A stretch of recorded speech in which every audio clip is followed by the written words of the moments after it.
Dan kelompok makanan, minuman, dan tembakau juga tercatat menjadi kelompok utama penyumbang deflasi di setiap bulan Agustus pada tahun 2022 hingga 2025.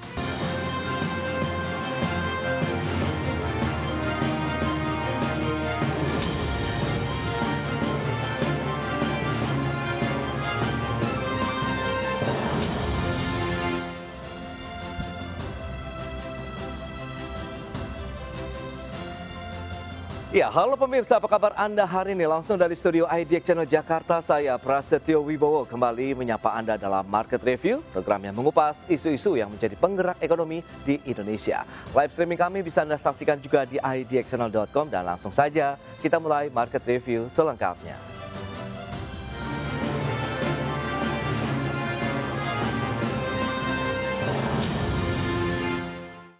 Ya, pemirsa, deflasi kembali terjadi di bulan Agustus 2025 yang dipicu kelompok makanan, minuman, dan tembakau yang mengalami deflasi 0,29% secara bulanan. Adapun deflasi secara bulanan di bulan Agustus tercatat 0,08%, sedangkan secara tahunan masih terjadi inflasi 2,31%. Pada Agustus 2025, terjadi deflasi sebesar 0,08% secara bulanan atau terjadi penurunan indeks harga konsumen dari 108,60 pada Juli 2025 menjadi 108,51 pada Agustus 2025.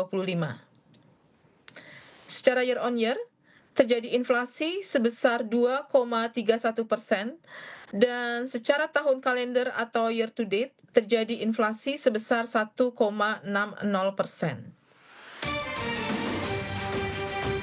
Demikian pernyataan Deputi Bidang Statistik Distribusi dan Jasa BPS Puji Ismartini terkait deflasi yang kembali terjadi di bulan Agustus 2025, yaitu 0,08% secara bulanan. Sedangkan secara tahunan masih terjadi inflasi sebesar 2,31%. Dengan demikian deflasi telah terjadi dalam 4 bulan hingga saat ini, yaitu Januari, Februari, Mei, dan Agustus. Adapun komoditas yang dominan memberikan andil terhadap deflasi secara bulanan pada Agustus 2025 antara lain tomat, cabai rawit, bawang putih, kangkung, telur ayam ras, bayam, daging babi, tarif angkutan udara, bensin, dan uang sekolah SMA. Sementara berdasarkan historis, sejak tahun 2021 hingga 2025 terjadi deflasi di setiap bulan Agustus. Dan kelompok makanan, minuman, dan tembakau juga tercatat menjadi kelompok utama penyumbang deflasi di setiap bulan Agustus pada tahun 2022 hingga 2025. Berbagi sumber, IDX Channel.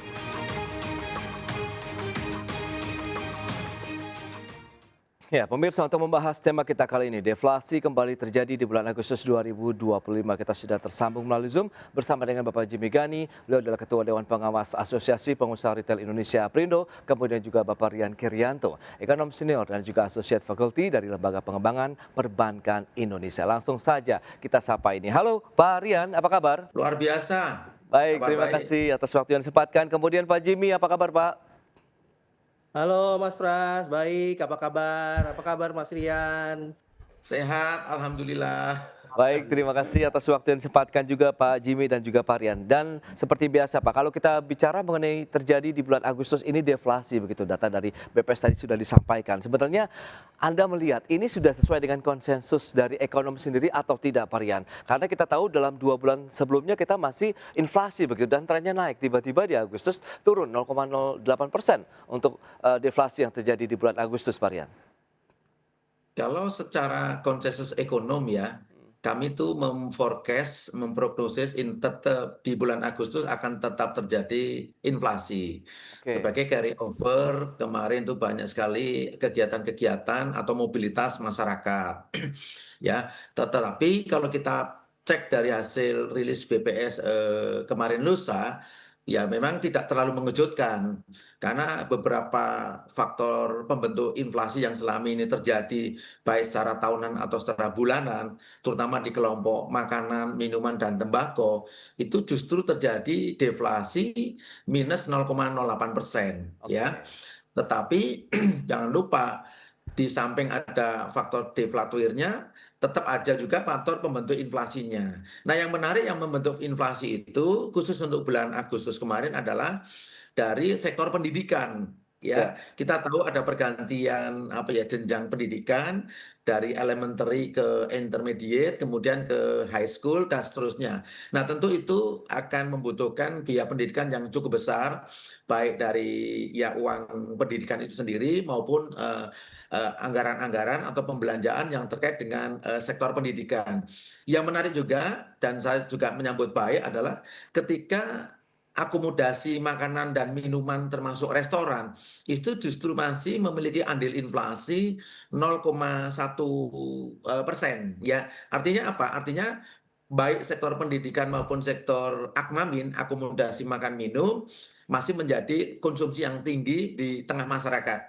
Namun demikian, dua sektor ini kalau kita lihat dari 11 area yang disurvei oleh BPS itu ternyata mayoritas ada 9 sektor ya itu justru membentuk deflasi ya atau 8 sektor lah itu masih tetap membentuk deflasi.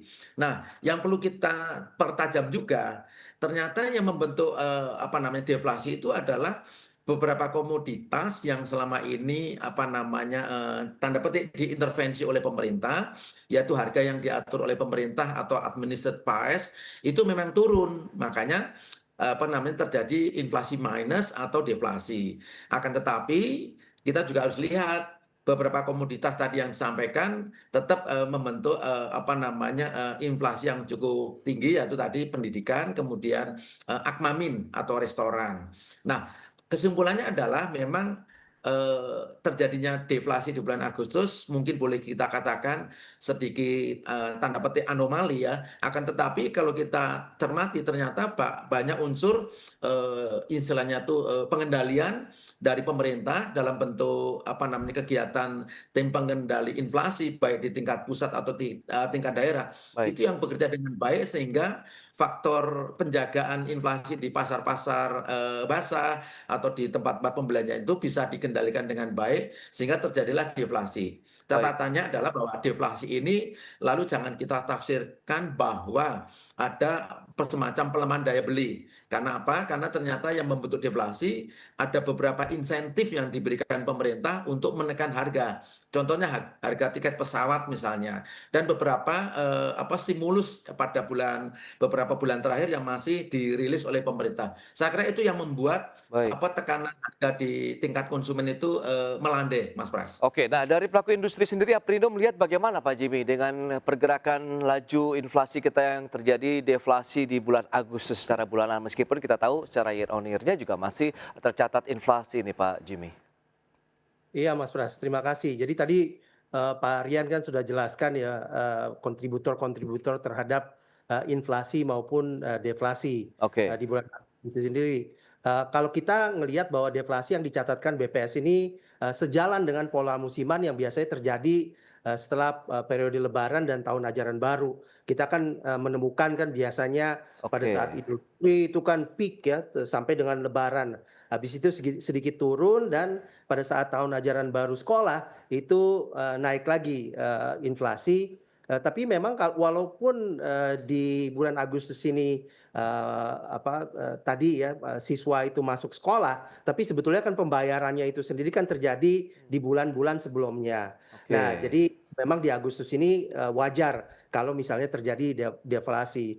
Bagi pelaku usaha retail, hal ini bukan sesuatu yang mengejutkan karena memang seperti tadi ya disampaikan di prolog bahwa Oke. Agustus memang dikenal sebagai periode konsumsi yang relatif lebih tenang di mana secara historis dari 2021 sampai 2025 ini terjadi deflasi.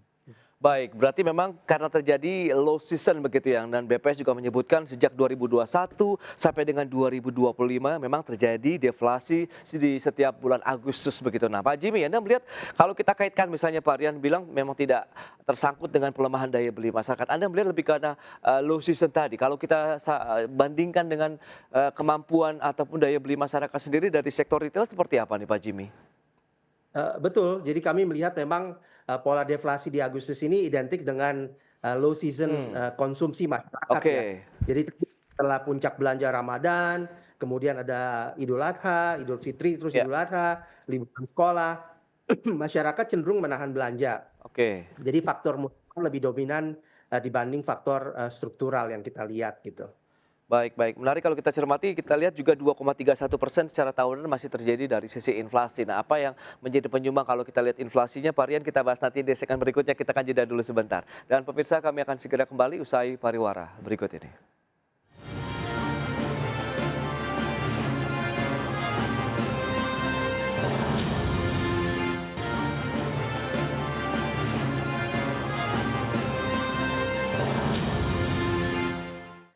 Ya, terima kasih Anda masih bergabung bersama kami dalam Market Review, pemirsa, dan kembali kami sampaikan data untuk Anda. Kita lihat bagaimana sih deflasi dan juga inflasi yang terjadi secara bulanan, tahunan maupun tahun berjalan begitu ya di bulan Agustus 2025.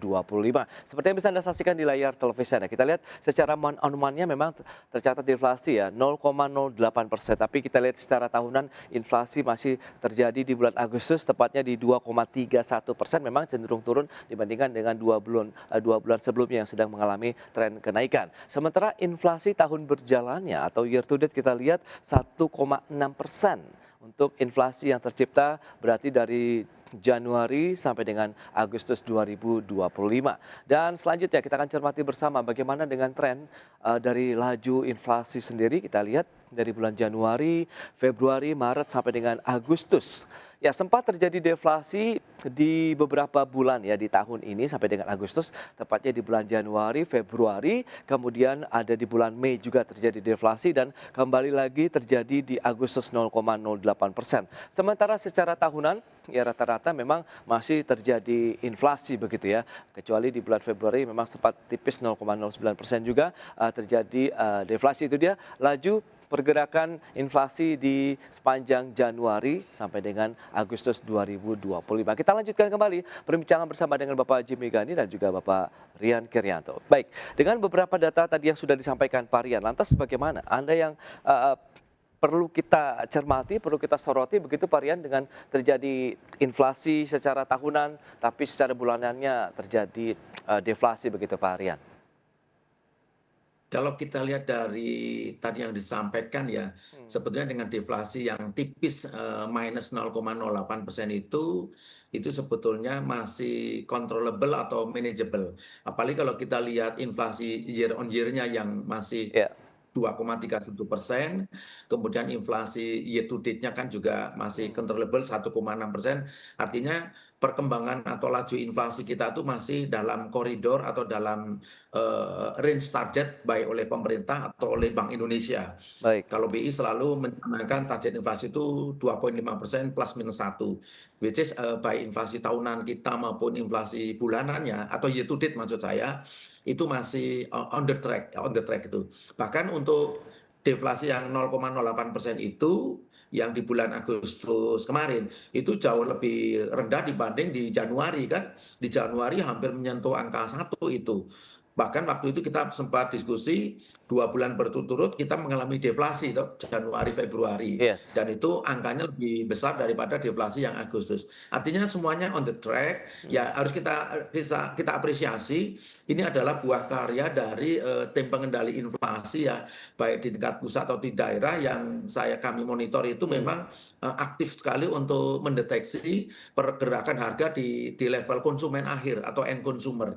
Dan hasilnya ya seperti ini kita bisa lihat, dan kemudian intervensi dari pemerintah pun untuk stabilisasi harga terutama untuk kelompok-kelompok kebutuhan pokok, kemudian konsumsi-konsumsi publik seperti harga tiket, kemudian dan satu lagi kita ingat ternyata juga harga BBM ya itu juga turun Mas Pras karena sesuai dengan harga internasional di mana harga minyak dunia juga turun, dan ini terrefleksi dari harga di beberapa SPBU, baik itu SPBU Pertamina maupun Shell maupun BP maupun yang lain. Mereka mengalami repricing ke bawah gitu. Baik, nah Pak Jimmy, kalau memang kita tahu low season, kemudian tidak terkait dengan daya beli masyarakat, dan Pak Rian juga memberikan apresiasi terkait dengan tugas pemerintah untuk bisa mengendalikan harga, khususnya tadi yang memang menyumbang deflasi adalah di sektor pangan kita, makanan, minuman, kemudian juga ada tembakau. Nah, dari pergerakan harganya sendiri untuk sektor retail sendiri bagaimana? Apakah cenderung stabil atau cenderung naik atau bagaimana nih Pak Jimmy?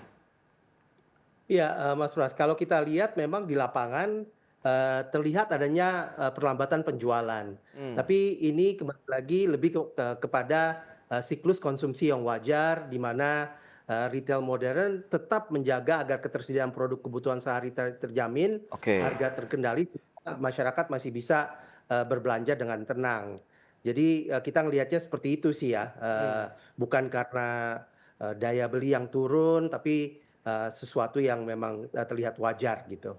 Baik, strategi dari pelaku sendiri untuk industri retail bagaimana menyikapi low season seperti ini? Apakah kan biasanya akan ada promo kah atau diskon begitu besar-besaran Pak Jimmy? Iya, memang kita senantiasa mendorong supaya terjadi promo-promo gitu ya. Ya, Apalagi beberapa waktu yang lalu kita baru saja meluncurkan program-program diskon secara terpusat, di mana kebetulan kita memang sedang dalam rangkaian Hari Retail Nasional yang sebetulnya nanti di bulan November puncaknya, tapi kita oke. sudah mulai bulan Juli gitu ya. Sehingga Hmm, mungkin ini juga ada sedikit dampak karena retailers mulai juga memberikan promo, diskon, hmm. sehingga harga-harga juga ikut tadi turun karena di bawah daripada harga normal yang dijual di retail gitu. Oke, oke. Nah, kalau dari sisi masyarakatnya sendiri, kita tahu ada penurunan suku bunga acuan ini Pak Rian. Apakah ini bisa menjadi booster atau Anda melihat memang akhirnya menjelang akhir tahun paling tidak di semester 2 ataupun low season yang seperti Anda sampaikan juga dengan Pak Jimmy ini lebih banyak masyarakat akhirnya yang lebih ke menahan diri, wait and see atau seperti apa Pak Rian? Sehingga harusnya ada booster lagi nih untuk bisa mendorong tingkat konsumsi masyarakat begitu. Nah, kalau soal suku bunga acuan yang turun itu memang spiritnya adalah bagaimana central bank juga memberikan andil ya kepada pertumbuhan ekonomi. Ya. Makanya jargonnya adalah kebijakan yang pro growth. Hmm. Dengan demikian maka yang ingin ditembak adalah dari sisi demand side-nya atau sisi permintaan Oke. terhadap kredit perbankan. Meskipun kembali kalau kita sebagai pelaku usaha tentu kita harus juga melihat lingkungan ekonomi kita saat ini dan kedepannya seperti apa, ya. Karena kalau situasinya betul-betul kondusif, saya yakin Mas Jimmy dan teman-teman di pengusaha tentu akan lebih agresif untuk ekspansi. Nah, Oke. kalau ekspansi di dunia usaha itu terjadi, nanti transmisinya adalah ke permintaan kredit. Harus kita akui sampai dengan Juli kemarin kan tren permintaan kredit secara outstanding itu mengalami tekanan atau penurunan. Ya mungkin karena sebagian teman-teman pengusaha mungkin menahan diri ya atau Oke. wait and see dulu untuk mereka belum berani ekspansi terlalu terlalu masif gitu. Tetapi kalau nanti demand side-nya tumbuh karena ada permintaan real di secara agregat di masyarakat, saya yakin pelaku usaha juga ekspansi, nanti pertumbuhan kredit juga otomatis akan berjalan dengan sendirinya. Ini Oke. seiring dengan mobilitas masyarakat. Jadi Hmm. keywordnya adalah sepanjang masyarakat itu memiliki mobilitas yang tinggi, antar kota, antar provinsi, bahkan antar pulau, itu menghidupkan kegiatan ekonomi. Yang kegiatan ekonomi tentu akan mendorong sisi permintaan. Nah, sisi permintaan itu memang membawa set efek yaitu ada potensi kenaikan inflasi. Tetapi sepanjang tadi yang saya bilang, tim pengendali inflasi di daerah-daerah juga aktif ya ke pasar-pasar untuk memantau pergerakan harga. Saya yakin laju inflasinya masih dalam koridor yang ditargetkan baik oleh pemerintah di dalam APBN kita maupun oleh Bank Indonesia. Itu Mas Oke, Pras. baik, baik. Nah, lantas bagaimana dengan sisi pasokan, ketersediaan produk-produk retail sendiri yang mungkin ini akan lebih terjangkau lagi di masyarakat? Kita akan bahas nanti di segmen berikutnya. Kita akan jeda kembali sebentar Pak Rian dan juga Pak Jimmy. Dan pemirsa kami akan segera kembali sesaat lagi.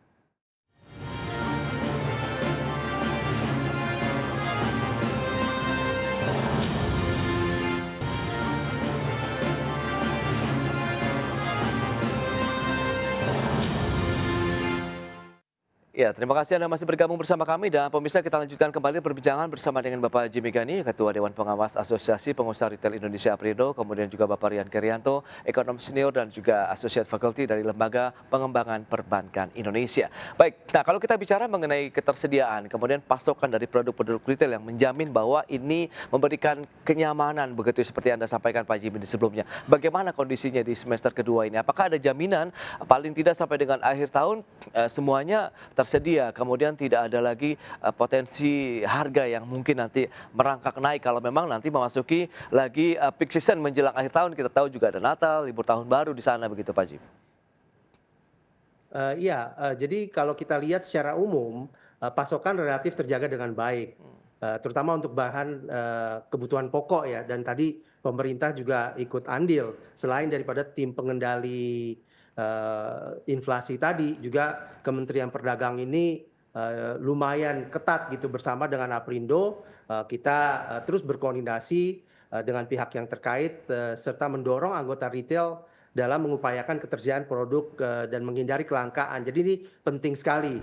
Namun demikian kami memang mencatat bahwa sejak 3 minggu terakhir ini banyak, pihak yang, menghadapi gangguan pasokan, khususnya untuk bahan pokok akibat situasi kerusuhan yang terdampak pada kelancaran, distribusi logistik di beberapa wilayah, Mas Pras. Jadi Oke. tantangan ini tentu memerlukan perhatian bersama agar tidak mengganggu pelayanan kepada masyarakat. Kita tahu bahwa ini, insya Allah ya hanya sementara saja, nanti akan kembali, normal setelah situasi, lebih terkendali.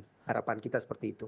Baik, Pak Jimmy Naparian, strategi apa saja yang mungkin perlu disiapkan oleh pemerintah, kemudian pelaku usaha untuk berkolaborasi, menjamin bahwa inflasi on the track, kemudian juga dunia usaha masih bisa bertumbuh positif begitu, Pak Rian? Saya kira yang perlu dijaga adalah komoditas-komoditas yang bersentuhan dengan kebutuhan pokok, ya, alias sembako. Oke, Sepanjang pemerintah bisa mengontrol ini, saya kira laju inflasinya betul-betul terkendali.